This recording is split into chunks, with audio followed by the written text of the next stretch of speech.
strengthen our collaboration in digital public infrastructure, digital talent, and joint R&D in futuristic technologies. You can see a full list of these MOUs on the website of the Ministry of External Affairs.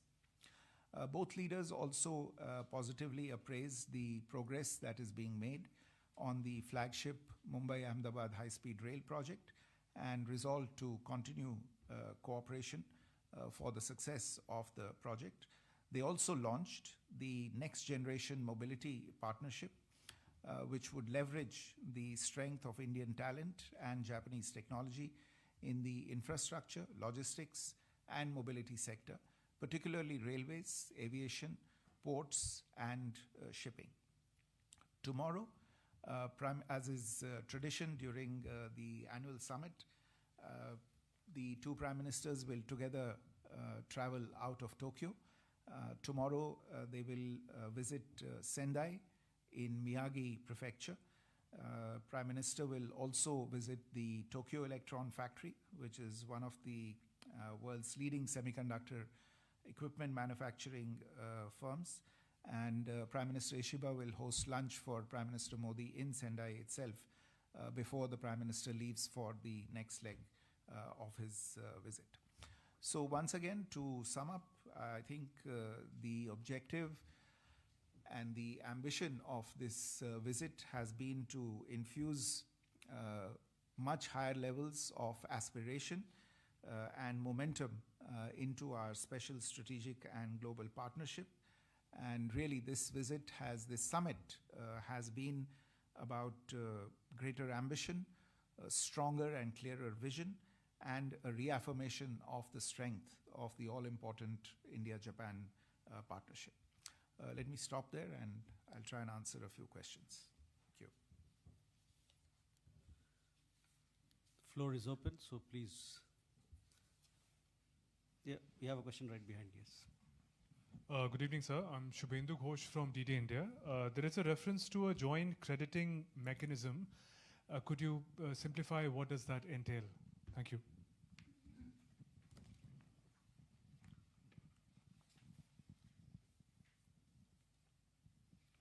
Any more questions? Yeah, Kiran. Hi, sir.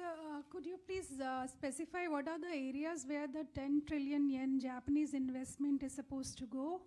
And secondly, was there any discussion on the quadrilateral security dialogue, given that India is supposed to be holding this summit later this year, and both India and Japan are the key partners in the grouping? Thank you.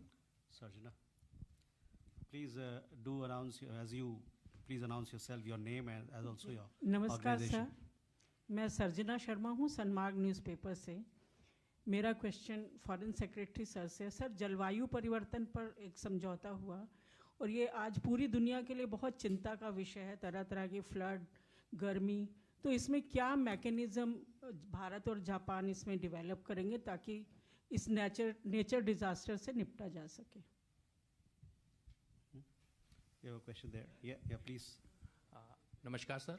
Yes, Please, you have a question. Plus. Yeah, go ahead. Please go ahead. Okay, thank you so much. And I correspondent, my name is Itagaki, and so I have one question. In the beginning of meeting and also in the press conference, Mr. Modi mentioned about the strong relationship between Indian state and Japanese municipal government. So that is a little bit big surprise for most of Japanese media. And so also now explained about the tomorrow this the relationship will be strengthened by Mr. Modi. So I want to know about this kind of relationship living from government, Japanese municipal government, and also Indian state. The relationship will be strengthened, and also I'd like to know about tomorrow's treatment to strong it. Can I expect your answer? Thank you so much. You can take sir one question there. नमस्कार. पीछे बोलिए आप. नमस्कार sir, मैं ओम अवस्थी हूँ आकाशवाणी समाचार से. आपने सर जापान डिजिटल पार्टनरशिप 2.0 की बात की, उसके तहत किस तरह के कदम उठाए जाएंगे, उस पर थोड़ी जानकारी दें. we'll come back for more questions.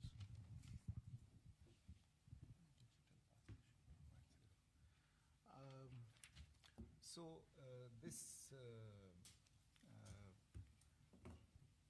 शुभेंदु's question on the joint crediting mechanism, मेरे विचार में शायद सर्जना आपका सवाल भी इसी को लेके है, क्योंकि जलवायु परिवर्तन को लेके जो समझौता हुआ है वो यही joint crediting mechanism का समझौता हुआ है.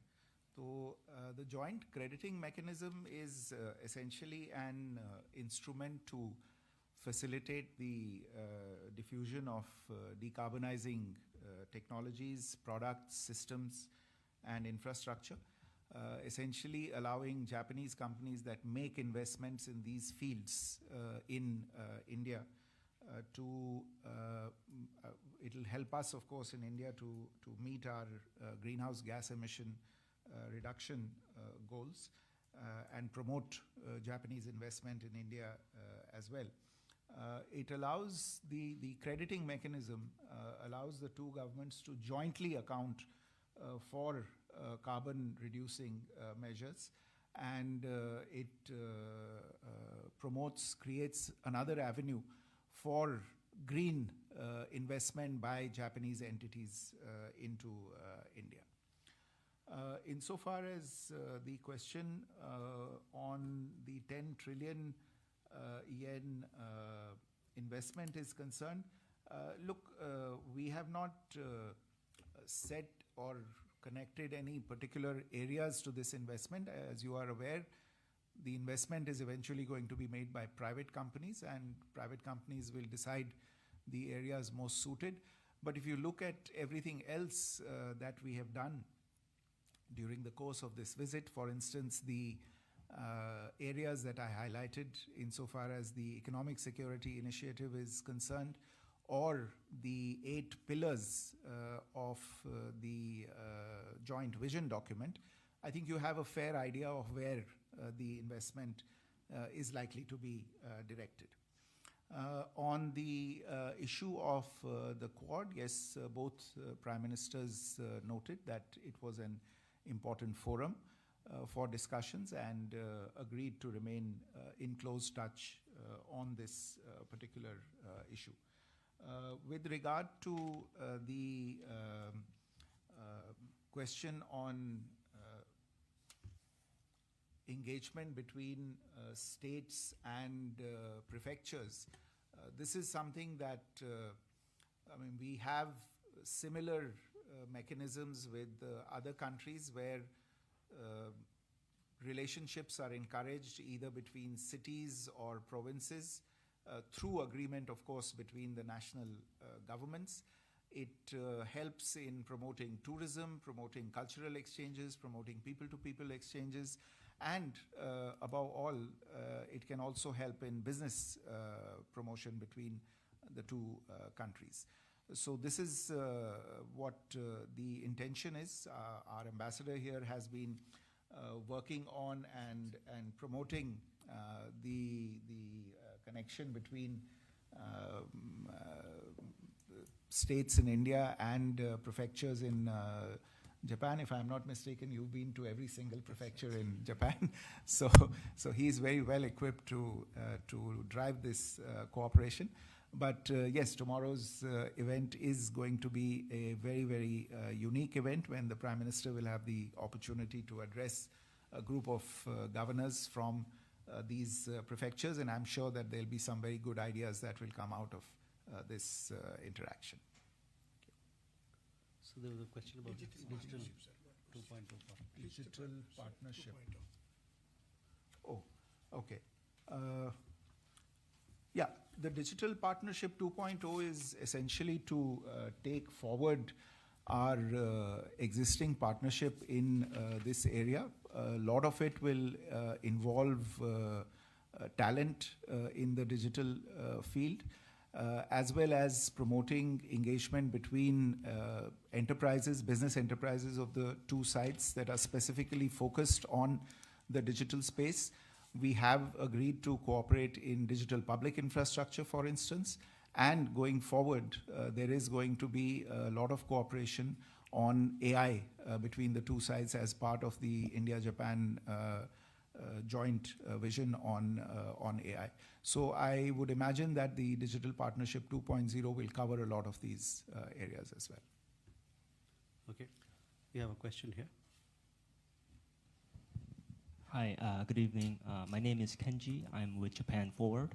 I have a question for Mr. Secretary Misery. The Joint Security Declaration this afternoon mentions deepening Quad Alliance, and you also mentioned about how the two countries reaffirmed free and open Indo-Pacific.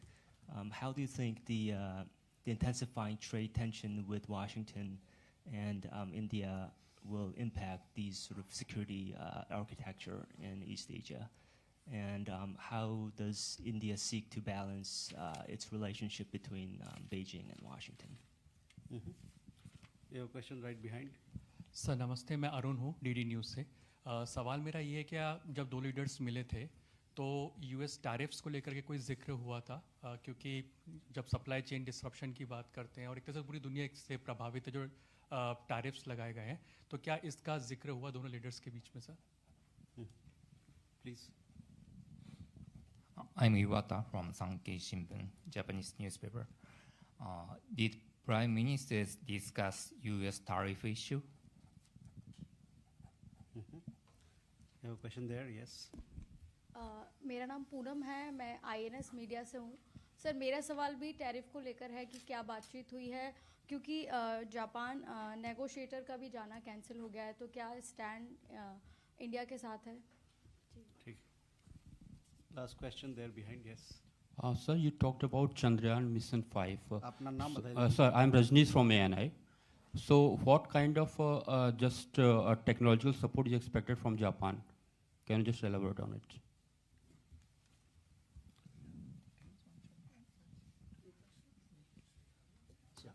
Okay.